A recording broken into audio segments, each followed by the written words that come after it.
नमस्कार, आप सभी का स्वागत है एनडीटीवी राजस्थान पर और मैं हूं आपके साथ शुभेंदु सिंह। आप देख रहे हैं राजस्थान प्राइम और शुरुआत कर रहे हैं इस वक्त की बड़ी खबर के साथ।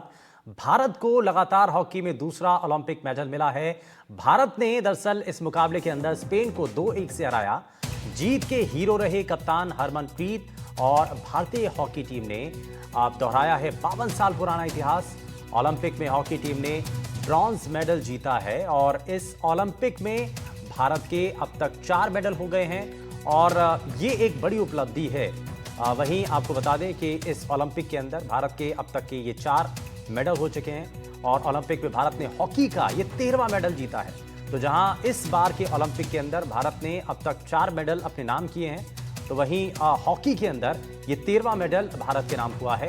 और इस मैच के दौरान जो जीत के हीरो हैं वो हरमनप्रीत रहे कप्तान। ओलंपिक में हॉकी टीम ने ब्रॉन्ज मेडल जीता है और यहां पर एक बड़ी उपलब्धि टीम के नाम रही है, भारत के नाम रही है और एक खाते के अंदर एक और मेडल भारत के नाम हो चुका है।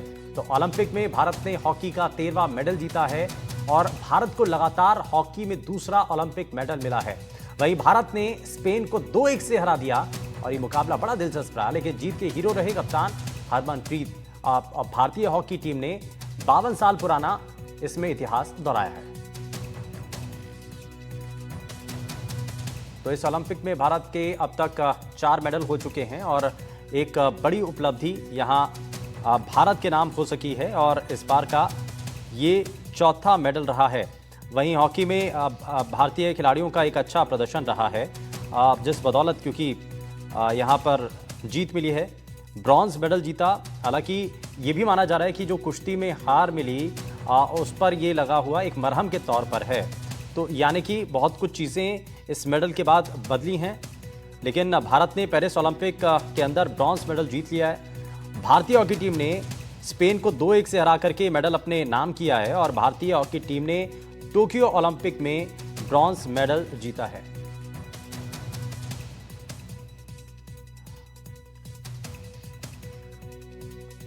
और अशोक ध्यानचंद जी इस वक्त हमारे साथ जुड़ चुके हैं कार्यक्रम में। सर, बहुत स्वागत है आपका एनडीटीवी राजस्थान पर। सर, सबसे पहले क्योंकि इस जीत को लेकर के क्या कहना चाहेंगे? ये मेडल भारत के नाम, देश के नाम, ये बड़ा मेडल।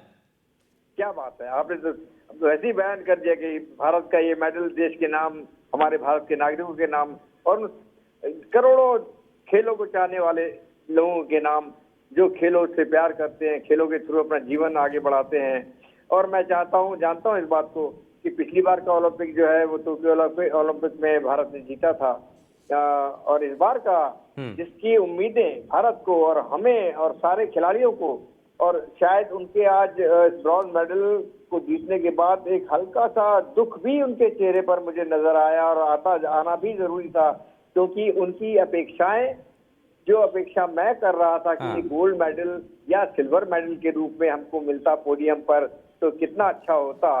और वो मेडल हासिल करने के लिए इस टीम ने पूरे जान से अपने को खेलने की कोशिश की है, थ्रू आउट द टूर्नामेंट खेले हैं और उसके आधार स्तंभ इस टीम के सिर्फ 2 लोग ज्यादा नजर आए, जिनका कंट्रीब्यूशन, जिनका खेल, जिनकी बदौलत टीम ने जीत हासिल करी। वो कप्तान हरमनप्रीत, जिनके पेनल्टी कॉर्नर के गोल से कई बार उन्होंने टीम को उबारा और टीम को जीत दिलाई।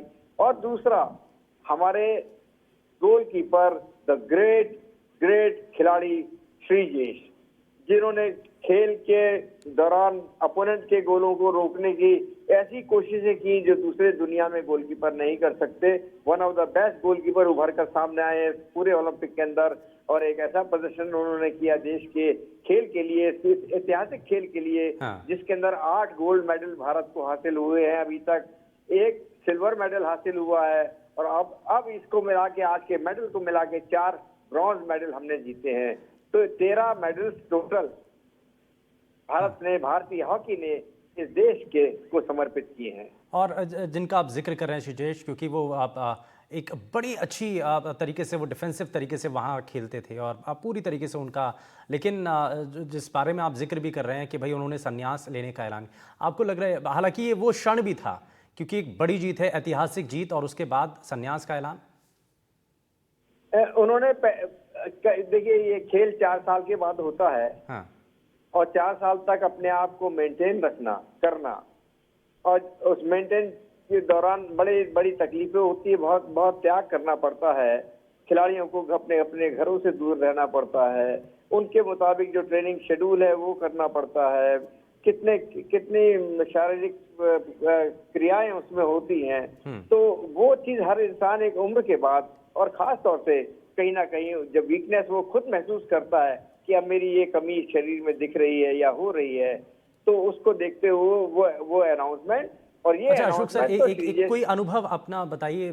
जैसा आज टीम ने खेला, हालांकि उम्मीदें बहुत ज़्यादा थीं, लेकिन मेडल ज़रूर भारत के नाम आया है। इसको लेकर के क्या कहना चाहेंगे आप, क्योंकि जो खिलाड़ी नज़र आए, जो जिस तरीके से फील्ड पर नज़र आए, जो जिस तरीके से उन्होंने खेला, टर्निंग पॉइंट कोई आपको नज़र आया उसमें? टर्निंग पॉइंट तो आज ही था।